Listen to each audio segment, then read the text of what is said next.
Wandami Bante, Sukihotu. Sukihotu. Bante, tadi Bante ada menyebutkan mengenai yang dua aspek yang kita mempertahankan objek, kemudian jika pikiran mengembara kita harus berusaha untuk mengembalikan perhatian ke objek. Jadi sehubungan dengan meta tadi Bante, jadi mempertahankan rasa dari meta.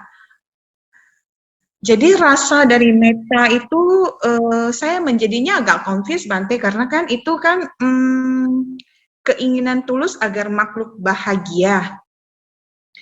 Jadi keinginan tulus agar makhluk bahagia. Jadi saya jadi agak confused karena kan meta kan cinta kasih ya. Kemudian mudita itu turut berbahagia. Jadi saya jadi agak-agak bingung Bante. Rasanya itu kok jadi mirip ya Bante ya meta dengan mudita ya. Jadi itu pertanyaan saya Bante itu sebenarnya yang bagaimana itu rasanya gitu loh. Ya, jadi sebetulnya yang penting waktu kita ngembangin meta itu adalah objek, ya. Jadi objek dari meta itu adalah makhluk, ya, makhluk hidup, ya. Nah, jadi kalau mudita, objeknya adalah makhluk yang sedang berbahagia. Nah, apakah berbahagia atau sehat atau sukses gitu ya, intinya dia sejahtera, bahagia seperti itu ya. Nah, itu adalah objek dari mudita. Nah, jadi kalau meta itu hanya makhluk hidup secara umum saja. Apakah dia sedang memang berbahagia atau tidak berbahagia, itu bukan objek dari meta. Pokoknya kalau dia adalah makhluk hidup, ya, itu kita bisa ngembangin meta. Ya. Nah, jadi tugas meta itu jadinya seperti ada dua gitu ya. Pertama, objeknya nggak boleh hilang, ya, yaitu adalah persepsi bahwa ini makhluk hidup, gitu ya.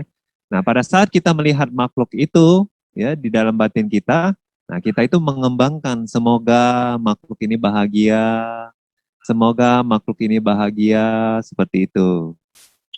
Nah, baru ini namanya berhasil metanya. Nanti pelan-pelan juga konsentrasi akan semakin dalam, gitu ya. Nah, tapi kalau objeknya hilang, nah jadi kita bagaimana? Semoga dia, yang mana dia ya hilang gitu ya. Nah ini juga nggak boleh gitu ya. Nah setidaknya ada persepsi bahwa di situ ada makhluk gitu. Nah kalau secara umum misalnya ya semua makhluk. Nah di dalam batin kita juga kita tahu gitu. Di depan sini ini ada semua makhluk ya. Meskipun kita tidak lihat secara detail ya, tapi kita ada persepsi bahwa oh semua makhluk, semoga mereka itu bahagia, semoga mereka bahagia. Nah, kadang makanya Bante bilang kalau misalnya sulit ya memvisualisasikan semua makhluk itu, kita bisa visualisasikan misalnya bumi gitu ya, atau satu kota atau satu negara bisa juga gitu. Nah, jadi tapi persepsinya adalah bukan buminya ya, tapi makhluk-makhluk yang tinggal di bumi seperti itu. Oh, jadi tadi Bante juga ada menyebutkan kita sebaiknya objeknya itu adalah kita tidak terlalu dekat ya, maksudnya kita kita tidak tahu sampai mendetil bahwasanya dia sedang menderita atau dia sedang sakit gitu ya Bante ya. Eh, Iya. itu maksudnya kenapa Bante? Karena misalnya nih contoh nih, saya saat ini sedang ada saudara, ada kerabat keluarga yang sedang sakit. Jadi nah tentunya saya tuh sangat ingin sekali beliau itu bisa punya rasa bahagia. Jadi saya memang pada saat bermeditasi itu memulainya itu saya berpikir semoga beliau itu eh, bebas dari penderitaan batin, penderitaan fisik gitu. Cuman kondisinya beliau kan sakit Bante. Nah, jadi tadi Bante mengatakan itu sebaiknya jangan yang kita tahu sedang sakit gitu loh. Jadi saya juga agak bingung dengan hal ini Bante. Iya. Kenapa seperti itu? Jadi kalau kita tahu makhluk ini sedang menderita ya, nah itu jadinya kita ngembangin karuna ya. Karena objek dari karuna itu adalah makhluk yang sedang menderita. Jadi karuna itu adalah keinginan agar makhluk itu terbebas dari penderitaan.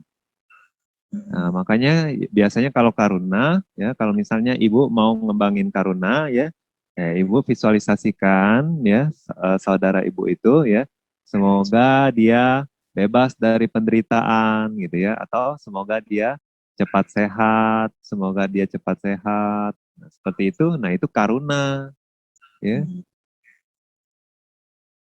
Nah, tapi kalau meta itu kenapa disarankan tidak mengambil objek-objek yang apa kita punya hubungan yang dekat gitu ya, yang kita tahu dia sedang ada problem, ada konflik, yaitu nanti nggak jadi meta ya, jadinya malah karuna atau ya kadang karuna pun ada karuna imitasi katanya. Meta juga ada meta imitasi ya. Nah, takutnya biasanya pemula ya yang konsentrasi belum kuat, yang belum memahami sesungguhnya apa meta yang sejati itu ya. Nanti mereka jadi terperangkap di meta imitasi gitu. Nah, meta imitasi itu seperti apa? Disebutnya pia. Ya, pema. Pema itu adalah kemelekatan. Ya, kemelekatan halus misalnya karena dia itu keluarga saya, maka saya ingin dia bahagia. Gitu ya. Nah, tapi meta yang sejati, siapapun makhluknya, saya tulus. Semoga dia itu bahagia. Saya ingin dia bahagia. Gitu ya. Jadi tanpa pamrih gitu. Nah, kalau pema itu biasanya kalau dia bahagia, saya bahagia gitu. Nah, itu yang agak kalau pemula sulit bedain gitu ya. Nah, terus kalau karuna, ya misalnya karuna, semoga dia bebas dari penderitaan. Semoga dia bebas dari penderitaan. Nah, kadang ya kita itu sebetulnya kalau karuna yang sejati itu mengharapkan orang ini terbebas dari penderitaan. Nah, tapi ya ada karuna yang imitasi itu sebetulnya adalah kebencian. Ya, karuna yang imitasi itu kita mengharapkan orang lain tidak menderita itu karena kita tidak mau lihat dia menderita. Ya, karena kita tidak suka lihat misalnya ada pengemis datang ke rumah depan kita tidak suka lihat pengemis gitu ya. Atau misalnya anak kita sedang sakit, kita tidak mau dia sakit karena kalau dia sakit saya banyak kerjaan misalnya gitu ya. Nah, itu jadi sebetulnya karuna yang imitasi gitu ya. Karuna yang asli itu enggak diikuti rasa sedih ya, justru bahagia.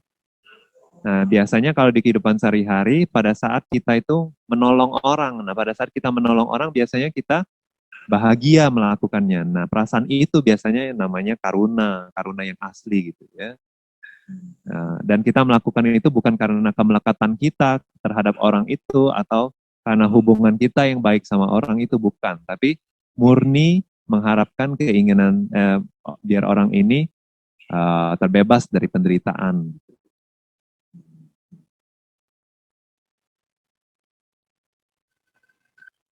Baik, Bante. Sadu. Lagi. Terima kasih, sadu.